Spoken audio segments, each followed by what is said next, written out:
जय सिया राम। आज हम जानेंगे माँ कालरात्रि की महत्व क्या है और माँ कालरात्रि की पूजा विधि क्या है।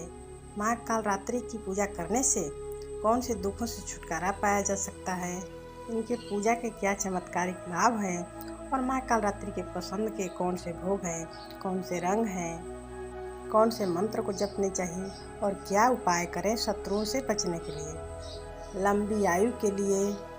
साथ ही ये भी जानेंगे महाअष्टमी कब है और महाअष्टमी कैसे मनाएं, महाअष्टमी के दिन कन्या पूजन कैसे करें और महाअष्टमी के दिन कौन से चमत्कारी उपाय को अपनाएं। तो आज इसके बारे में जानेंगे। वीडियो के अंत तक बने रहें। चलिए वीडियो को शुरू करते हैं। नवरात्रि के 7वां दिन माँ कालरात्रि की पूजा की जाती है। इस दिन माँ कालरात्रि को प्रसन्न करने से भानु चक्र जागृत होता है, जिससे कि हर प्रकार का भय भी नष्ट हो जाता है और माँ कालरात्रि कालों की काल मानी जाती है। जीवन की हर समस्या को चुटकियों में हल करने वाली माँ कालरात्रि ही तो है। 15 अप्रैल को माँ कालरात्रि की पूजा में उनके पसंद के भोग जरूर लगाना चाहिए, जिससे कि माता जल्दी प्रसन्न हो जाती हैं। माँ कालरात्रि की पूजा अर्चन से जो भी व्यक्ति तनाव में होता है उसे भी तनाव से मुक्ति मिल जाती है। माँ कालरात्रि के प्रिय भोग गुड़ है या गुड़ से बने कोई भी पकवान या मालपुए का भोग लगाना चाहिए और माँ कालरात्रि को पूजा सुबह एवं शाम में भी करके प्रसन्न कर सकते हैं। तंत्र विद्या के लिए भी माँ कालरात्रि की ही पूजा चुक मानी जाती है, लेकिन किसी का अहित करने के उद्देश्य से नहीं करना चाहिए, नहीं तो माँ नाराज हो जाएंगे। माँ कालरात्रि को लाल रंग एवं नीला रंग दोनों पसंद है।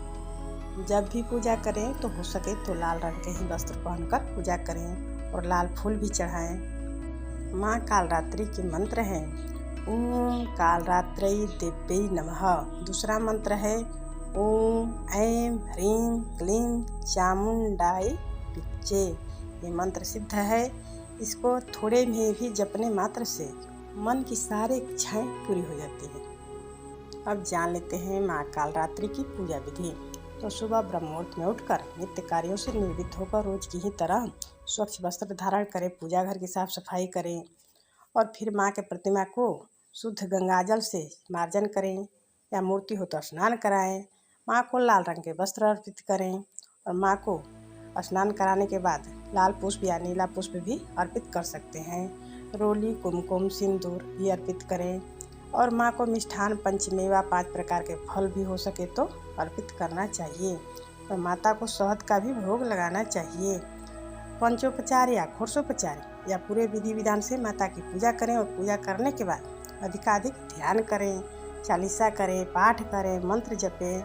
अपने समयानुसार या अपनी सुविधा अनुसार ही कुछ भी मंत्र जाप या चालीसा पाठ जो भी हो करना चाहिए।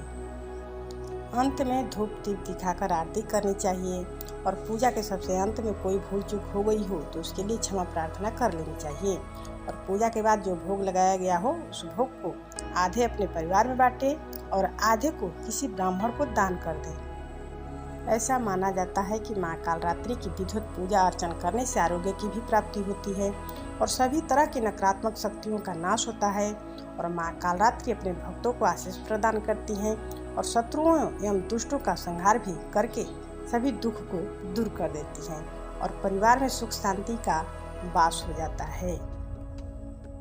माँ कालरात्रि की पूजा से शनि से संबंधित दोषों से मुक्ति मिलती है। माँ कात्यायनी की पूजा करने से गुरु ग्रह प्रसन्न होते हैं और माँ शैलपुत्री की पूजा करने से चंद्र ग्रह प्रसन्न होते हैं। माँ महागौरी की पूजा करने से राहु ग्रह प्रसन्न होते हैं और माँ सिद्धिदात्री की पूजा करने से केतु ग्रह प्रसन्न होते हैं। इनके दोषों से मुक्ति मिल जाती है। अब जान लेते हैं महाअष्टमी के बारे में। चैत्र नवरात्रि महाअष्टमी 16 अप्रैल को मनाया जाएगा।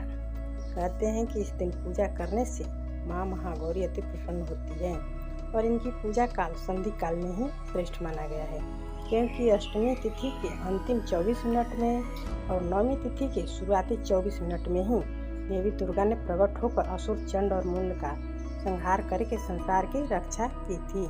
ये तिथि बुराई पर अच्छाई की जीत भी माना जाता है, इसीलिए इस तिथि के दिन संधि काल में ही पूजा करना श्रेष्ठ रहता है। वैसे अपने समय अनुसार जब भी पूजा करें कोई बात नहीं, कुछ लोग सप्तमी को तो कुछ लोग दशमी को कन्या पूजन करते हैं, लेकिन शास्त्रों के अनुसार कन्या पूजन के लिए दुर्गा अष्टमी के दिन ही सबसे ज़्यादा महत्वपूर्ण एवं शुभ माना गया है। नवरात्रि में यदि 9 दिनों तक व्रत नहीं कर पाए तो अष्टमी के दिन भी उतरती एकम, चढ़ती एकम को और उतरती अष्टमी को ऐसे भी व्रत किया जाता है। और जो 9 दिन करते हैं वो तो दशमी को पारण करते हैं। महाअष्टमी के दिन महागौरी की पूजा करना बहुत ही शुभदायी होता है। कन्या पूजन करते समय 2 साल से लेकर 10 साल के बच्चों को माता के रूप में घर बुलाकर उनके आदर सहित पैर पखार कर और माँ की ही पसंद का भोग भी उन्हें खिलाया जाता है। कहते हैं कि कन्या पूजन से दुख दरिद्रता दूर हो जाती है और घर में सुख समृद्धि की वास हो जाता है। कन्या पूजन में 9 बालिकाओं के साथ 2 बालक को भी पूजा जाता है। इनके पीछे की कहानी यह है कि बालिकाओं को माता रानी का स्वरूप माना जाता है, वहीं बालकों को भगवान गणेश और भैरव बाबा का भी रूप माना जाता है। कन्या पूजन करने से पहले एक दिन पहले ही कन्याओं को आमंत्रित किया जाता है। कन्या पूजन से पहले उनके पसंद के लिए यानी माता के पसंद के लिए हलवा पूड़ी का भोग तैयार किया जाता है और कन्याओं एवं बटुक भैरव को घर बुलाकर आदर से चरण धो कर के उनके माथे पर अक्षत फूल कुमकुम का तिलक लगाया जाता है और फिर उन्हें स्वच्छ आसन पर बिठाया जाता है। और इसके बाद कन्याओं एवं लड़कों की कलाइयों पर मौली बांधा जाता है। इसके बाद माता की ध्यान करते हुए उन देवी रूपी कन्याओं को इच्छानुसार भोजन कराया जाता है और अंत में उन्हें उपहार दिया जाता है और उनके पैर छूकर ही उनके आदर के साथ घर से विदा किया जाता है। और कोई भूल चूक के लिए माँ ही समझकर उनसे क्षमा भी मांग लेनी चाहिए। अलग अलग रूपों में कन्या पूजन करने के अलग अलग लाभ हैं। नवरात्रि के अष्टमी दिन यानी अष्टमी तिथि को कन्या पूजन करें या नवमी तिथि को जब भी पूजन करें तो पूजन करते समय शास्त्रों में इन कन्याओं को लेकर वर्णन किया गया है और इनका महत्व भी बताया गया है। 2 वर्ष की कन्या को कुमारी कहा जाता है और मान्यता है कि इनके पूजन से दुख दरिद्रता दूर हो जाती है। 3 वर्ष की कन्या त्रिमूर्ति कहलाती है और इनके पूजन से घर में धन धान्य की बढ़ोतरी होती है और परिवार में सुख समृद्धि भी आती है। 4 साल की कन्या को कल्याणी कहा जाता है और इनके पूजन से भोजन कराने से इनको सुख समृद्धि की प्राप्ति होती है। 5 वर्ष की कन्या को रोहिणी कहा जाता है और रोहिणी को पूजने से व्यक्ति रोग मुक्त हो जाता है। 6 वर्ष की कन्या को कालिका रूप माना जाता है और इनका पूजन करने से सभी कार्यों में सफलता मिलता है। 7 वर्ष की कन्या को चंडिका का रूप माना जाता है और इनकी पूजा करने से घर में धन दौलत की कमी नहीं होती है। 8 वर्ष की कन्या को शांभवी कहा जाता है और नवरात्रि में इन्हें भोजन कराने से लोकप्रियता की प्राप्ति होती है। 9 वर्ष की कन्या को साक्षात दुर्गा का रूप माना जाता है। इस उम्र की कन्या का पूजन करने से शत्रुओं का नाश होता है और असाध्य कार्य पूर्ण हो जाते हैं। 10 वर्ष की कन्या को सुभद्रा बोला जाता है और सुभद्रा अपने भक्तों के सारे मनोरथ को पूर्ण कर देती है। इसीलिए 9 कन्याओं के भोजन कराने से तमाम समस्याओं से मुक्ति मिल जाती है। अब जान लेते हैं चमत्कारी उपाय के बारे में। चाहे कोई मन में इच्छा हो या घर में नकारात्मक ऊर्जा का वास हो, इन सब से मुक्ति पाने के लिए कपूर और लौंग का धूप जलाकर पूरे घर में घुमाना चाहिए। इससे सकारात्मक ऊर्जा का प्रवेश हो जाता है और जीवन में सभी कार्यों में सफलता मिलने लगती है। दूसरा उपाय, आर्थिक तंगी के लिए या कहीं पैसा फंस गया हो या कर्जा चढ़ गया हो, इन सब से मुक्ति पाने के लिए महाअष्टमी के दिन गुलाब जल में कपूर मिलाकर माँ को अर्पित करना चाहिए।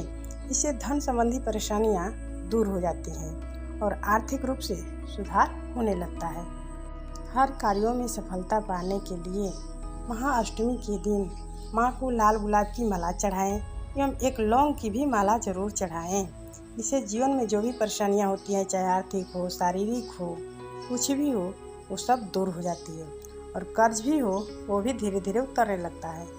आज के लिए बस इतना ही। अगले वीडियो में फिर कोई नई जानकारी के साथ उपस्थित होंगे। तब तक के लिए जय श्री राम।